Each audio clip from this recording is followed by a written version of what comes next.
And the next question is, what influences did the store have on Rain? And you had said earlier that it impacted just about everyone who lived here. Everybody, every family. Everybody knows somebody that worked at Mervyn Con. Every family, to me, has. It seems like it. I know not every family has, but I bet you could. Let's say every other family. If you would talk to someone their family has lived in Rain all their life, you can trace it back to that, where somebody in their family, a great aunt, a great uncle, or grandparent, somebody worked at Mervyn Con. So it stimulated the economy. Oh. It provided employment. It was big, Beth. It was a social network. Yes, yeah. I love that. Yeah. That's my favorite part. So when the store closed, how do you think it affected Rain? Dad told me in '88, walked upstairs one day, looked at me, said, go and get another job. Store's going to be closing. And I just sat there and I'm like, oh, no. Yeah. This is where I'm supposed to be and stay. And, it changed. It changed for everybody. I mean, changed big for me. I mean, I didn't have to go anywhere to get what I needed. I got it there. And I was into my 20s. And then after that, I had to go out and discover where to get my clothes. I couldn't just get it all in, one place, a familiar place. It put me out there. It put me out in Crowley. It put me out in Lafayette. Do you think maybe Rain lost a sense of community, a place where they can come together and gossip and talk about old times? Has anything replaced that? Not on that scale. You'll never have another business like that that'll affect, You've had the Pants Factory here, you've had the Fruit Loom, you've had Body Masters, but you didn't have the public in and out there. That was a manufacturing. Right. No, you just, with a department store, you'll never have that again.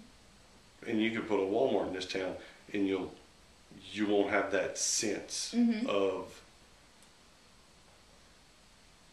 I guess, like you said, community. I mean, you can't get that back. Right. It's gone.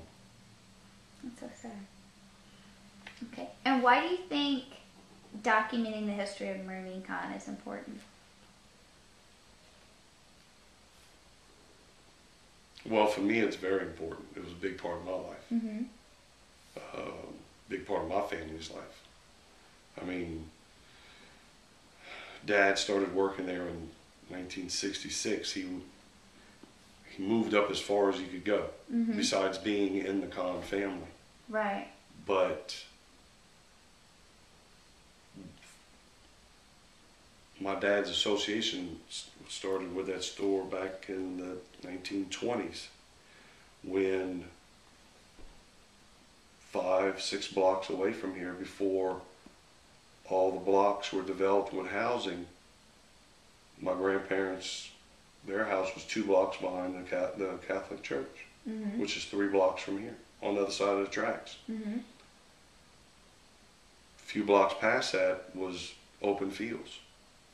My grandfather had his cow there.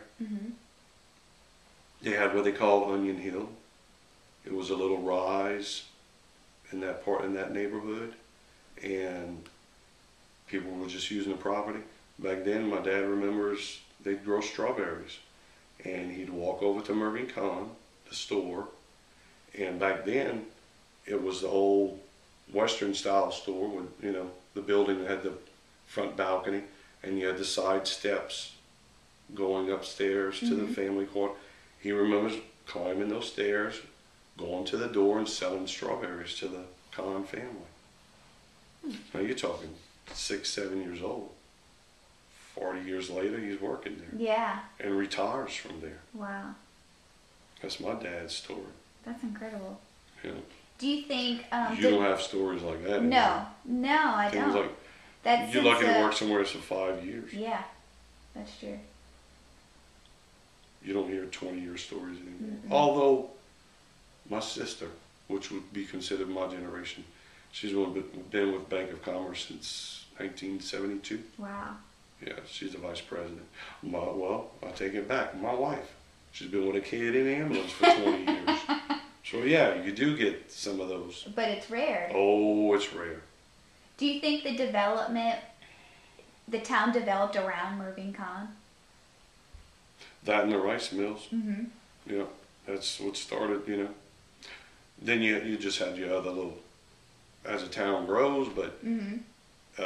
if you didn't have a business like that, the town wouldn't have grown like that. You wouldn't have had people moving to town, to this town, because that wasn't there. All you would have had is a little crossroads, Right. a highway and a railroad track.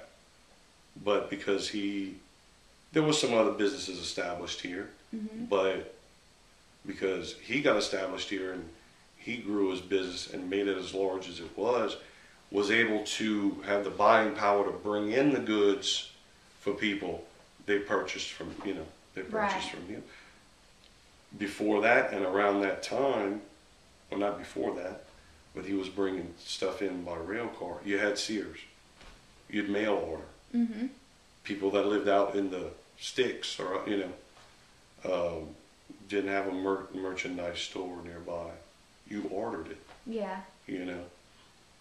and they would do that too. Mm-hmm. If there was something you needed, They can go order they'd it. get it for you. But basically, they were the Mm-hmm. Sears, Okay. Is there anything else you want to add? You said you had a story about your dad. That was it. He'd sell strawberries when he was a Sell little strawberries. boy. And, So he's been doing business with them. He did business with them Mhm. all his life. yeah.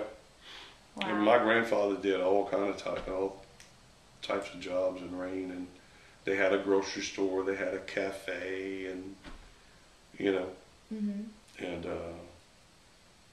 Do you remember your dad telling any stories about the Khans? I'd hear Did it he from know others. them really well? I mean, besides Jen Cow? He knew. Oh yeah, he knew Jan Cow's father, and which would have been his. Mr. Jan Cow's father-in-law was one of the sons Mm-hmm. of Mervyn Khan. So, oh yeah, and I've heard Mama, talk about old Mr. Leo, or which was a son of Mervyn Khan. Nice people, just great people, do Yeah. anything for you. Yeah, that's what I hear. Good in my family, Mm-hmm. but you're in business. Mm-hmm. You're gonna hear a story from one family that they were jackasses or something like that. Yeah. You can't please everybody. Right. What blew me away is learning my dad had enemies. But in business, you can't please everybody. Mm-hmm. I mean, you got to charge account or not because of him. Mm-hmm. And going by, you didn't get a job without him, Right. hired and fired. Mm-hmm. You got to charge account or not because of him. So, and I learned that too. It happened with me too. Yeah. Through my life, you're in business. You're gonna upset some people, Mm-hmm. not because you're a jackass, but it's business. Yeah. So that was a surprise. Wow. I was naive. I trusted everybody, but then you start going, learning things about people. Learning what a hypocrite is, and destroying those dreams. that, Yeah. all people are good. Mm-hmm. Yeah, learned a lot of that right there. Mm-hmm. You learn how to deal with it. Mm-hmm. How to just keep a smile on your face and. Oh. Let's see. I stayed in the public service till, well, I still deal with the public, but not on that scale. Mm-hmm. Left it in '98 with a very large tongue Mm-hmm. because I had to bite my tongue for so many years. Oh, you hear it all. Yeah, I bet. I bet. God, Well, if I would have thank you. started writing a diary or a journal years ago, I'd have a great book. Well, thank you so much for your time, Mr. Bart. You're welcome. Well, I got some That good was stuff fun. on here. You brought up some things that didn't think about.